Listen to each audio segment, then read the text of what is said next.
Ya, Firna, Karina, Selamat silakan malam, nyalakan Bang kamera. Edi. Selamat Iya, malam. iya. Silakan, Firna, nyalakan kamera Anda. Iya. Bentar. Ya. Salam kenal, Bang Salam Edi. kenal juga, Kak Firna, Karlina. Saya mau tanya dulu nih, Kak Firna, Karlina ini muslimah? Alhamdulillah Islam. Muslimah. Uh-uh. Tapi dari mana kami tahu Kenapa? kalau Kak Firna ini seorang muslimah? Apa Muslim? Coba mungkin Asli. bacakan satu surat dulu supaya kami Oke. yakin. Silakan. Auzubillahi minasyaitonirrajim. Bismillahirrahmanirrahim. Qul huwallahu ahad. Allahus samad. Lam yalid wa lam yulad wa lam yakul lahu kufuwan ahad. Oke, sah ya, muslim. Oke, sah. Salah. Ya, Ya, gimana walaupun Kak Firna? bapak saya ini mualaf, bapak Oh, saya, Bapak yang bapak, mualaf. Oke. tapi udah almarhum Oke. Ya, gimana? gitu. Kak Firna, Bapak saya kan apa? Cina Manado, Oh, Cina Manado. Oke. bapak saya Oke, apa nikah yang sama ibu Palembang gitu. Palembang? Oke. Silakan, Mm-mm. apa yang mau Kak Firna, Karina sampaikan? Silakan. Kenapa? Tema kita ini Itu seputar ini. Bang Edis temanya kok kayak begitu, Muhammad kayak seakan-akan iniin Muhammad gitu loh. ngapain? Mm-mm. Nginiin, coba bahasanya yang terang dulu. Seakan-akan nginiin, maksud Iya, nginiin itu kenapa apa? kok Bang Edis seakan-akan tuh ingin Muhammad gitu, Nabi Muhammad. Kayak menjatuhkan. Oh, menjatuhkan. Bisa nginiin itu apa nginiin itu? Enggak, maksudnya kayak menjatuhkan gitu, menjatuhkan. Menjatuhkan. Baik, Menjatuhkan begini Nabi Kak Muhammad. Firna. Begini ya, Ya. ketika saya mengatakan sebuah fakta tentang agama Islam, apakah itu menjatuhkan?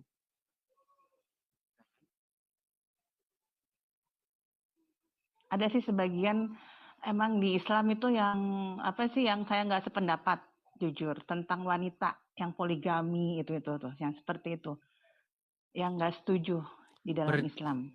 Berarti Anda membantah Muhammad kan? Ada sedikit sih ya. Nah, membantah Muhammad itu. Artinya statement saya karena kayak ngerugiin wanita aja gitu loh, Bang Edis, merugikan wanita. Oke, berarti Muhammad tidak adil terhadap wanita ya? Tidak adil. Nih teman-teman, ini pengakuan statement dari seorang muslimah. Sudah kita uji tadi bacaan Qur'annya. Nah, ini cetar membahana ini. Merugikan. Oke, kenapa Anda merasa, padahal Anda seorang muslim, kenapa Anda merasa dirugikan oleh Muhammad? Bukannya masalah yang tentang poligami aja sih yang merasa dirugikan. Apa aja sebenarnya itu? Kalau masalah yang ya kayak disahin boleh beristri lebih dari satu seperti itu. Sedangkan kita kan di sini kan orang Islam rata-rata umumnya ya, apalagi model kayak ustadz. Aku jujur nih, aku Muslim, tapi aku kayak nggak suka yang namanya ustadz karena sering kawin terus. Buset dah. Oh iya betul, emang bener. Karena ngelihat sendiri gitu loh. Maksudnya tapi itu kan ngikutin Muhammad, ngikutin kebiasaannya Muhammad. Nah, itulah yang aku nggak suka dari Islam itu, masalah poligami sebenarnya. Nah, tapi begini Kak, kenapa kok tanggung sekali? Kenapa tidak sekalian menyingkirkan Muhammad dari dalam kehidupan, dari dalam pikiran Anda gitu loh? Karena yang saya tahu hanya sebagian itu aja yang menurut pandangan saya yang nggak bagusnya itu. Saya kan pernah bilang begini, mungkin Kak Firna pernah dengar. Jikalau seorang muslim sungguh-sungguh mau mendalami agama Islam, maka semakin dekatlah pintu gerbang untuk meninggalkan agama tersebut. Nah, ini saya melihat Anda sudah melawan Muhammad. Tadi kan Anda katakan Muhammad merugikan kaum wanita. Belum saya tunjukkan hadis-hadis yang lain. Bagaimana dikatakan wanita itu jadi kambing hitam. Sebuah kejatuhan. Iya. Jadi dikatakan jatuhnya laki-laki itu adalah karena wanita. Runtuhnya sebuah itu gara-gara wanita. Wanita itu menjadi ya seperti itulah. Bahkan bahkan kebanyakan penghuni neraka itu wanita katanya. Nah, itu yang nggak setuju. Padahal kan perjuangan wanita itu kan ya dari zaman era Kartini kan udah ketahuan seperti itu. Kok di ini lagi gitu, kayak dijolimi banget sebagai seorang wanita. Nggak sependapat aku kalau itu. Padahal barang siapa yang durhaka kepada Muhammad itu sama saja dengan durhaka pada Allah loh.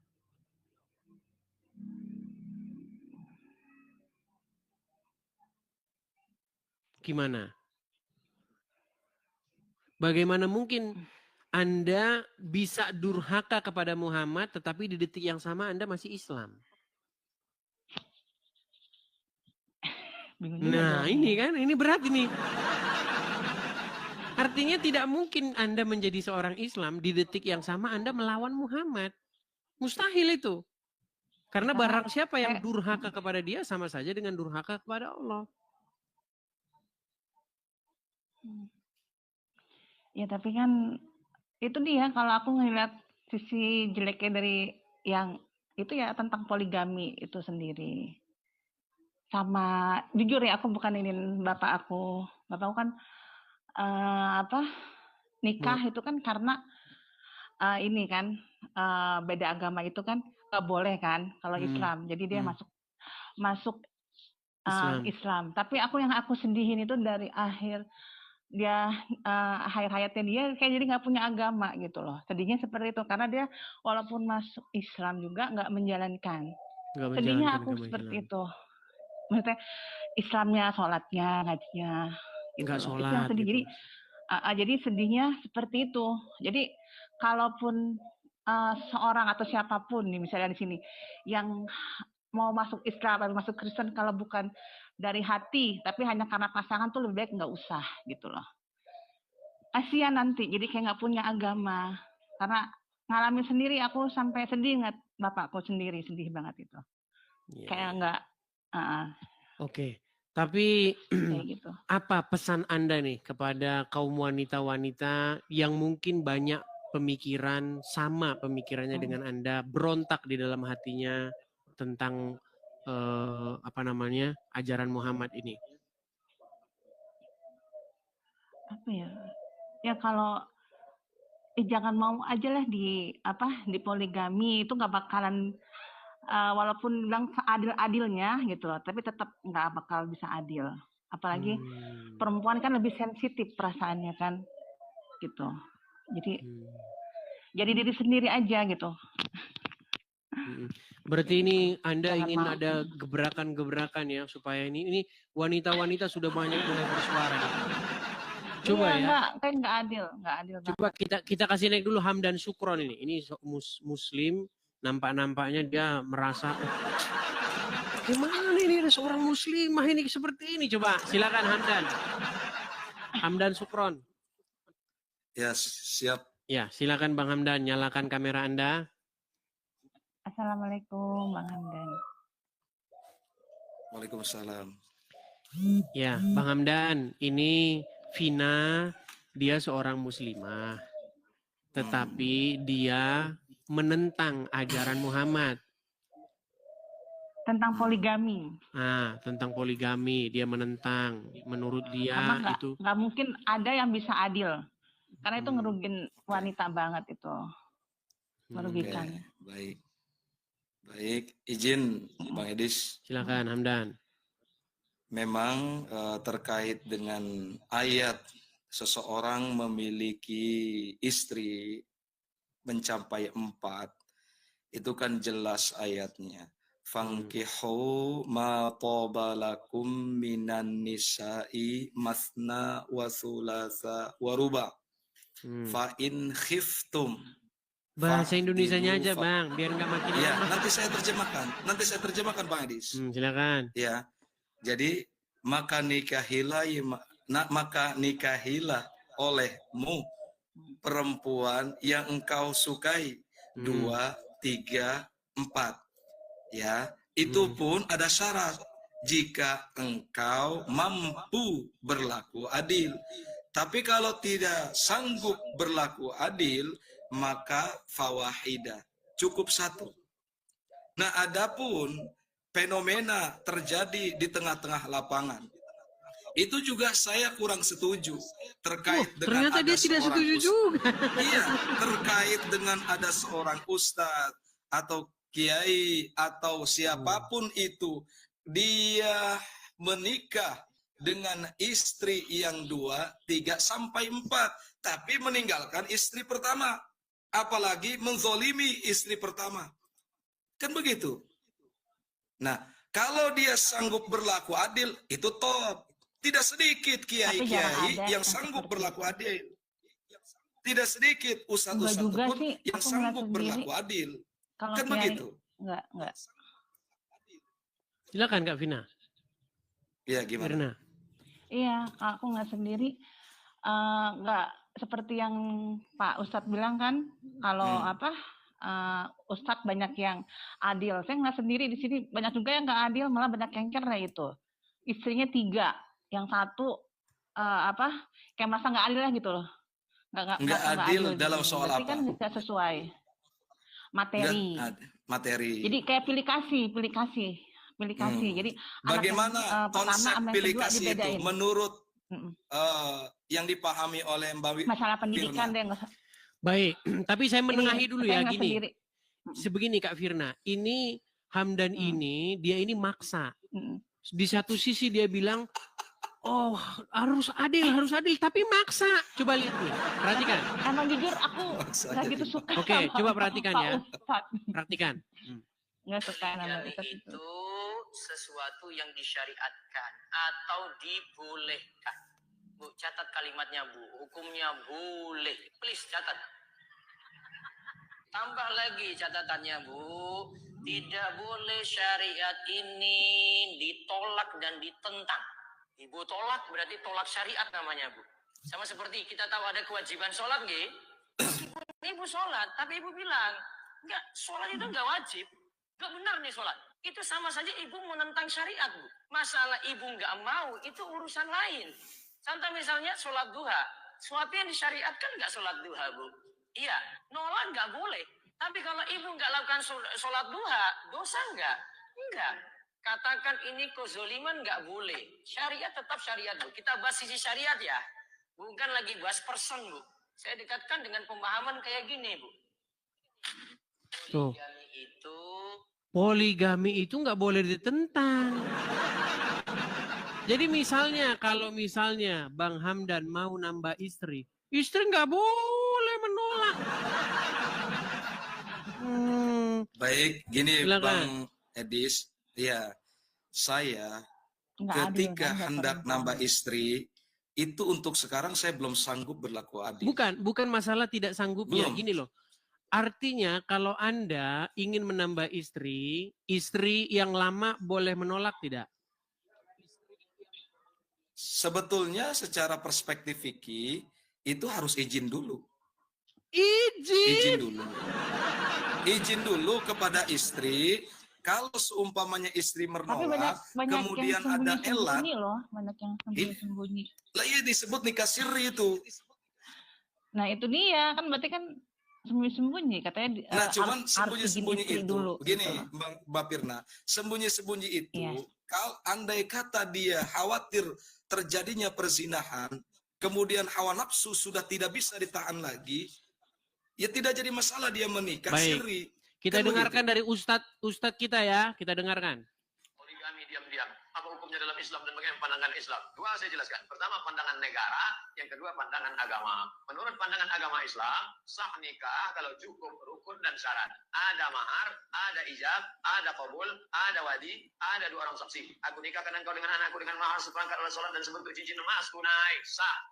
Tidak ada syarat izin istri pertama menurut hukum fikih. Tapi menurut hukum Republik Indonesia tidak sah nikah kecuali izin istri pertama. Nah, Asal ada izin kan berarti. kalau Itu menurut hukum kan Islam negara. nggak perlu izin-izin. Berarti ngerugiin banget itu dalam hukum Islam. Izin dulu itu kan afdolun. Ada namanya elat di dalam perspektif fikih itu begitu, Bang Edis. Coba ya dengarkan lagi. Makanya kalau saya putarkan dengarkan. Maka jangan ibu cemas, bapak tidak akan bisa menikah sebelum ibu membubuhkan tanda tangan setuju kecuali nikah siri. Nah, ini yang paling mengkhawatirkan. Ngerugiin wanita. Bentar, banget. saya putarkan yang lebih ini ya. Kalau menurut Abdul Somad tidak ada ceritanya harus izin-izin. Perhatikan. Kalau dengan poligami bisa menjaga, lanjutkan. Tapi justru menghancurkan, jangan. Oleh sebab itu maka ini dia tidak kaku seperti besi, dia seperti karet. Nah, ini yang saya sebutkan ini adalah pertimbangan-pertimbangan bagi yang sudah siap-siap untuk setuju menandatangani materi 6.000. Berarti izin dulu kan di situ. Semua laki-laki ini tidak akan bisa. Aduh, sebentar, mana sih yang videonya ya? Ini Abdul Berarti Somad izin dulu itu. nggak ada, Di situ tidak perlu izin. narasinya tanda tangan di atas materai. Gimana? Perhatikan ya. Saya putarkan video Abdul Somad yang mengatakan tidak perlu izin-izin kalau mau nikah lagi. Bagaimana? Tadi itu Bentar kan ya. tanda tangan di atas materai. Gimana sih? Wah, mereka ini selalu saja mengingkari ya teman-teman ya. Di mana mengingkari tadi Ustaz Abdul Somad begitu kok mengatakan. Perhatikan, oke perhatikan nih, coba ya, coba nih. Kenal Ustaz, salam kenal juga. Bagaimana hukum suami menikah siri dengan wanita lain belum mendapatkan persetujuan dari istri pertama?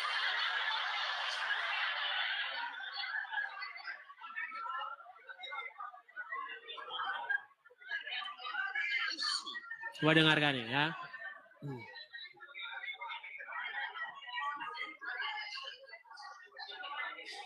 Ibu, bapak mau jawaban menurut hukum fikih Islam atau menurut hukum kompilasi hukum Islam Indonesia? Dari bunyi semua tadi macam mau mengaku orang. Coba kita kasih itu part 1 ya. Coba kita kasih part 2-nya. Coba nih. Baik, pertama saya jawab menurut fikih dulu ya. Menurut fikih, saya ceramah ke Medan. Datang Bang Iqbal. Kata Bang Iqbal, ada ini jamaah. Ingin betullah dia punya suami Ustaz Somad. Dia bersedia nikah siri. Yang direkam. Lalu menikahlah saya. Nauzubillah. Khawatir pula saya dikabulkan siang Ramadan. Ada walinya, ayah perempuan itu. Ada saksinya 2 orang yang adil, tidak penjahat dari BPJS Ketenagakerjaan. Ada maharnya, ada ijab, ada qabul. Lalu si wali menikahkan. Kunikahkan engkau dengan anakku dengan mahar sebentuk cincin emas tunai. Kata 2 orang saksi itu sah. Dia sahnya tak bisa kuat karena takut mau mulutnya bau. Sah, bau kali katanya. Baik. Terus nih, yang terakhir nih. Kan dulu surat itu, bukan langsung aja. Pak Kuat tak bisa tanya. Betulkah ini surat ibu? Betul. Tapi coba nanti nonton sendiri. Artinya menikah lagi itu nggak perlu izin istri pertama. Bang Edis, mohon maaf Bang Edis ya. Tadi yang video pertama itu cukup memperjelas terkait dengan penandatanganan di atas materai. Adapun perspektif fikih yang tadi disampaikan oleh Ustadz Abdul Somad atau UAS, ya, itu tidak dijelaskan secara eksplisit atau terperinci terkait elat di situ. Tidak ada dijelaskan itu, mau izin atau tidaknya. Iya, artinya tidak perlu izin istri pertama kalau mau nikah lagi kan? Perlu nggak? Yang lebih utama, Nah, nggak bisa jelasin. dijawab kan? yang lebih utama izin dulu. Karena Tidak, begini, menurut Bang hukum, menurut ajaran Muhammad perlu izin lagi? Perlu izin? Iya. Oke, Bingung gini. kan? Nggak bisa jawab kan? Ya, jangan begitulah framingnya, Bang Edi. Lu kok Mau diskusi framing? nggak? Lah iya, Menurut saya belum menjawab, kok udah bingung ngomongnya. menurut Al-Quran, Ya, setiap laki-laki Muslim bebas nggak Hmm. mencari istri-istri dengan harta yang dia miliki? bebas. Bebas. Lalu kenapa Terus Anda apa? katakan izin?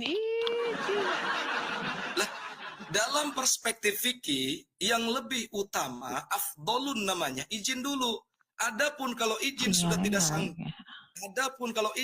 tidak sanggup, dia, kemudian dia khawatir timbulnya perzinahan, boleh dikasih ri. Cuman elatnya khawatir timbulnya perzinahan.